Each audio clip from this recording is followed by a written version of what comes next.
Hi Gemini, welcome back to the channel. It is Kay, your spiritual witch, your astrologer, numerologist, and I'm here to give you a quick update for a astrology horoscope for this particular sign based on what I see for the month of June.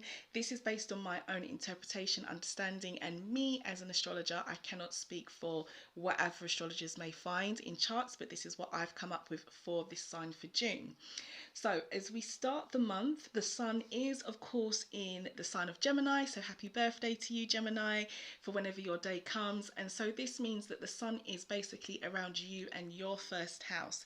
It is about you, your desires, your approach to life, what it is that you want. So it's a great time and a great month for you to shine personally. By the time we get to the full moon, which is the chart here on the screen, this is what's going on in the universe on the day. This is not based on anyone's personal chart. This is just what's happening in the universe and how it will look. It's going to happen on the 14th at around 11:51 a.m. GMT time. So this is my local time. It could be the 15th for you. It could be the 14th. It really does depend where you are in the world. But the key thing is that it's going to be at 23 degrees of the sign of Sagittarius. So on the chart, you can see the sun and the moon are both circled in black. This is what gives us a full moon, when you've got the sun and the moon in two opposing different signs and they are both at the same exact degree. So the moon, as you can see at the bottom, is 23 degrees of Sagittarius. This is going to fall around your area of life that is to do with things like your marriage, your committed romance, any commitments that you have in life, any legal matters that you deal with. It's the house of partnership basically. And this is personal partnerships and this is business partnerships, but the kind of partnerships that are personal that fall in this area of life in the 7th house are very serious and committed ones. So these aren't necessarily relationships with people that you're just dating and just seeing how it goes. These are people that you've actually seriously committed yourself to.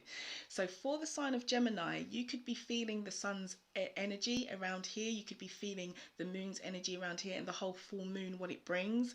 A full moon can bring a need to make decisions sometimes, or there could be some conflicts, but mainly I would say decision making about where it falls in your area of your life as the particular sun sign, depending on where it is.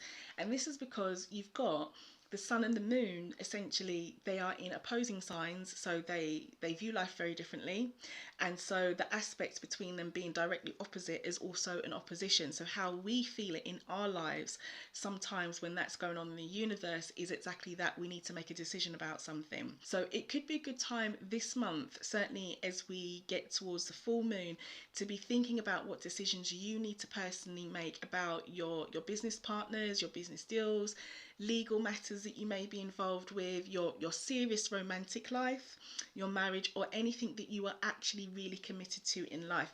This could be a time for key decision making. During this full moon, we have got one, I don't want to say a negative aspect, because no real aspects in astrology are 100% negative. There's always a positive to be had. But one thing that is happening that's causing conflict is we've got the planet Neptune, which is the planet that's circled in yellow, the pink one. This planet is going to form what we call a square with the sun and the moon during this full moon. And a square is when one planet is projecting its frustration, if you like, or its annoyance onto the other planets that he's squaring with. And how we feel that here in time and space on Earth can often be like that as well. So around the full moon, this aspect is going to fall in your 10th house, which is your career. So Neptune, this pink planet, will be up in the 10th. It will be up focused on your career, your direction, your ambitions, what it is that you strive to achieve in life. It's also the house of the father figure. It's your reputation, it's your fame, it's what you're known for. It's your very public house, so how other people see you. Now, Neptune is that planet that can bring, it's about hopes, dreams, goals, and aspirations, first of all. But the other side to Neptune is that he can sometimes make us be a little bit unrealistic or delusional about things when he's in his direct motion. But when he retrogrades, that's when we all get a reality check. At this point in time, he is actually in retrograde. So it could be that around your career, you may need to have a serious, kind of reality check about this, what it is that you're doing, where it is that you're going, what it is that your ambitions are. He's certainly pulling you back to something in this part of your life. Now, his energy is obviously going to project onto your first house of you, where the sun is going to be, and your seventh house, where the moon is going to be, to form the full moon. So it could also be that there's an issue or something that you need to deal with that's around you and your seventh house. Yeah, you could get some kind of annoyance or frustrating feeling, or something happen between you, your career, or your committed relationships, your marriage, and so forth, and everything that your seventh house covers. Now, I don't want anybody to take that negatively or anybody to worry, not at all. It is just something to be mindful of. It is something that is happening in the universe, and just be aware of it. Some of you may not even feel it at all. Everything may go cool and you may not even feel this square, and if you don't, that's all good. By the time we get to the new moon on the 29th at 2:53 a.m. GMT, this is my local time. The chart is here on the screen for the day, what's happening in the universe. It could be for you on the 29th, or it could be the day after, depending where you are in the world. The sun would have shifted from your sign of Gemini into Cancer.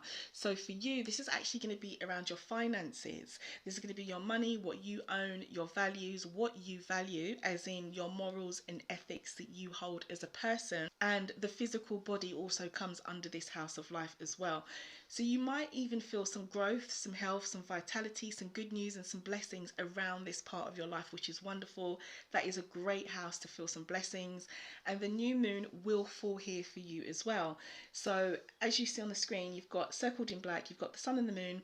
They are side by side. They are in the sign of Cancer, and they are at 7 degrees both. So this is what gives us a new moon, when these two energies make that aspect. They're in the same sign, same degree. Where the pink arrow is, this is indicating the second house, so this is where it will fall for you. So wonderful, wonderful ending to the month, where finances could be looking good. New moons actually bring like new energy, new cycles, often opportunities as well, because so there could even be an opportunity for you to make some money, or some kind of opportunity around your finance, which would be brilliant for you if there is. And we've got a positive aspect going on as we end the month. We will close out with Mars forming a sextile to Saturn around the 28th. Now, this is more of a positive kind of let's work together energy when the planets do this. It's like slight harmony. Now, Mars is that planet of, you know, war. He does cause conflicts, but for once he's not doing that, but he's the planet of war, determination, motivation, drive, and how we get things done. So in this context, he's actually shining his positive side of him. He's actually shining his side to help us become motivated. And he is forcing that energy, or he's projecting that energy onto Saturn, which is the planet of challenges, which is, if you look on the left, you can see Mars, which is circled in yellow, the red planet. Then above that, you've got Saturn, which is the planet in yellow, and it's circled in yellow, and it looks kind of like a H with a dash at the top. That would be Saturn. Now for you, Mars will be in your house of hopes and dreams, goals and ambitions, and what it is that you hope to achieve. So this is really, really nice. So at the end of the month is a good time to get motivated with this, because Mars is supporting you. In this area of life, we also find our friendships, our associates, our co-workers, people we network with, and these are people that we know, we are connected to them, we have a positive relationship with them. Not all of them may be like very, very close, like they know every intimate detail of our personal life because they're an associate, but they're certainly like a friend. So, and even people that you communicate with on social media, that you click with, you would find these kind of people in your life in the 11th house. So Mars is motivating you here, and Saturn's going to fall in your 9th house, which is your area of higher education, your house of spirituality, how you view life. This is like where we call it like the house of philosophy. You know, it's how you see things, how you feel about things like God and what's going on in the world and what's surrounding you, and politics and things like that. It's your own kind of point of view. It's higher education, so university education or studying at a higher level. It's also the house of long distance travel. So, you know, if you go abroad or if you go somewhere brand new, and it's the house of adventure as well. So with Mars giving that positive energy of motivation and drive, if you are someone who hopes to travel, this could be a good time to be thinking about it. And this could be a good time to be thinking about any challenges that you've had around your 7th house. Your 9th house, not your 7th, your 9th house, and become motivated with this, because you've got Mars supporting the planet of challenge in your house. That is about your philosophy, your views, your higher education, how you view God, spirituality, and your house of adventure. So any challenges that you've had, this could be a good time to be looking at it as well. Travel could be a good time for you as well. As I see this, it could be a good time to get motivated about travel and thinking about what it is that you want to do.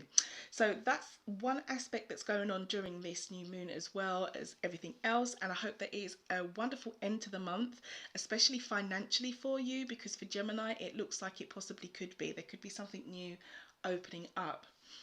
So to close out this month, we've got 3 key things happening that will impact on every sign, of course, but how they will impact on the sign of Gemini is that your ruling planet, Mercury, is actually going to come out of retrograde. Thank God.